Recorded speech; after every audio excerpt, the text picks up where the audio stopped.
Hi అండి, welcome back to our channel అమ్మ చేతి ప్రేమ. ఈరోజైతే మన ఛానల్లో చాలా వెరైటీ రెసిపీతో మీ ముందుకు వచ్చేసాను. టీ టైం స్నాక్గా ఇది చాలా బాగుంటుంది. అలాగే స్కూల్ నుంచి ఇంటికి వచ్చిన పిల్లలకి స్నాక్స్గా పెట్టాలన్నా కూడా చాలా టేస్టీగా ఉంటుంది. ఇంట్లో ఉండే వాటితోనే డీప్ ఫ్రై అక్కర్లేకుండా చాలా ఈజీగా తయారు చేసుకోవచ్చు. ముందుగా దీనికోసం అయితే ఇలా 1 కప్పు వరకు గోధుమ పిండిని అయితే తీసుకోవాలి. నేను ఇక్కడ హెల్దీగా గోధుమ పిండితో అయితే ఈ స్నాక్ రెసిపీ తయారు చేస్తున్నాను. ఇలా గోధుమ పిండి తీసుకున్నాక ఇప్పుడు దీనిలోకి 2 స్పూన్స్ వరకు గోధుమ రవ్వ వేసుకోవాలి. ఇలా గోధుమ రవ్వ వేసుకోవడం వల్ల మనకి బైండింగ్కి ఇది చాలా ఉపయోగపడుతుంది. ఇప్పుడు రుచికి సరిపడా సాల్ట్, 1/2 స్పూన్ వరకు చిల్లీ ఫ్లేక్స్, అలాగే చిన్నగా కట్ చేసిన కరివేపాకు, కొత్తిమీర కూడా 1 స్పూన్ చొప్పున వేసుకోవాలి. అలాగే 2 స్పూన్స్ వరకు ఆయిల్ వేసుకోవాలి. మనం వేసిన ఇంగ్రీడియంట్స్ అన్నీ కూడా పిండిలో బాగా కలిసేటట్టు ఇలా కలుపుకున్న తర్వాత ఇప్పుడు ఒక బౌల్ తీసుకోండి.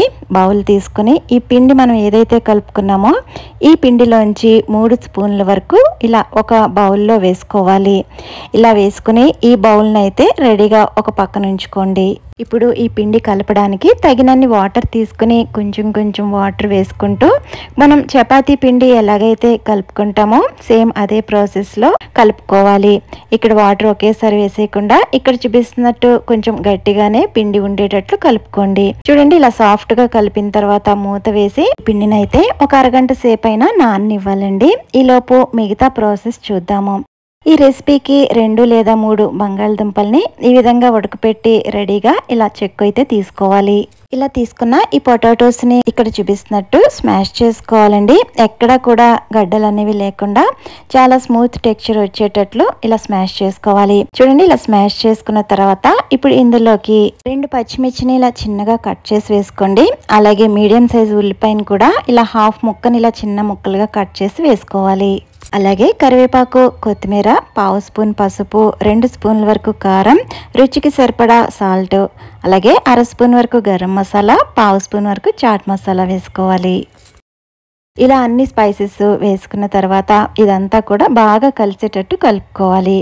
ఇప్పుడు ఈ బౌల్ని పక్కన పెట్టుకుని మనం ఇందాక పిండిని ఒక బౌల్లో వేసుకున్నాం కదా, అది తీసుకుని దాంట్లోకి 1/2 స్పూన్ వరకు పసుపు వేసి కొంచెం వాటర్ వేసుకుంటూ ఈ పిండిని అయితే కలుపుకోవాలి.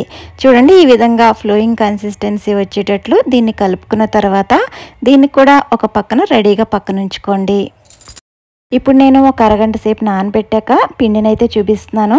ఇలా పిండిని 1-2 సార్లు ఇలా మళ్ళీ ఒకసారి కలుపుకున్న తర్వాత ఇప్పుడు పిండిలోంచి 1/2 పార్ట్ మాత్రం తీసుకుని మిగతాది ఆరిపోకుండా మూత వేసి పక్కన ఉంచుకోవాలి. ఇప్పుడు ఈ పిండిని కొంచెం పొడి పిండిలో అద్దుకుని ఇక్కడ చూపిస్తున్నట్టు మనం చపాతీని ఎలాగైతే రోల్ చేసుకుంటామో సేమ్ అదే ప్రాసెస్లో రోల్ చేసుకోవాలి. కొంచెం పల్చగానే రోల్ చేసుకోండి, మరి థిక్గా కాకుండా.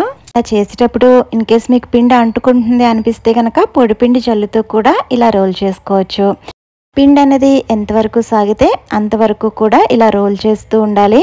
బాగా కొంచెం పల్చగానే చేసుకోవాలండి. చూడండి, ఈ విధంగా బాగా పల్చగా చేసుకున్న తర్వాత 4 వైపులా సైడ్స్ని ఈ విధంగా కట్ చేసుకోండి. మనం రెడీగా పెట్టుకున్న ఈ పొటాటో కర్రీని ఇక్కడ చూపిస్తున్నట్టు ఇలా అన్ని వైపులా స్పూన్తో వేసుకున్న తర్వాత ఈవెన్గా అంతా స్ప్రెడ్ చేసుకోవాలి.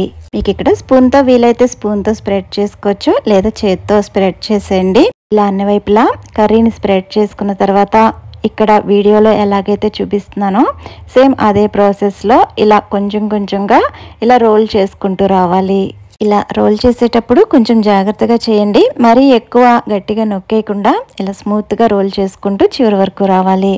ఇలా వచ్చిన తర్వాత ఇక్కడ చూపిస్తున్నట్టు కొంచెం ఇది మీకు కావాలనుకుంటే ఇలాగే ఉంచుకోవచ్చు. చిన్నవి కావాలంటే కొంచెం దగ్గరికి ఇలా నొక్కి స్ప్రెడ్ చేసుకోవచ్చు. ఇలా స్ప్రెడ్ చేసుకున్న తర్వాత నైఫ్తో ఇక్కడ చూపిస్తున్నట్టు 1/2 ఇంచు చొప్పున ఇలా కట్ చేసుకుంటూ వెళ్ళాలి. మీకు ఇక్కడ 1/2 ఇంచ్ అనేది కరెక్ట్ కొలతనేం కాదండి. మీకు ఇవి పెద్ద సైజులో స్నాక్స్ కావాలంటే 1 ఇంచ్ గ్యాప్ ఇచ్చుకుంటూ కట్ చేసుకోవచ్చు.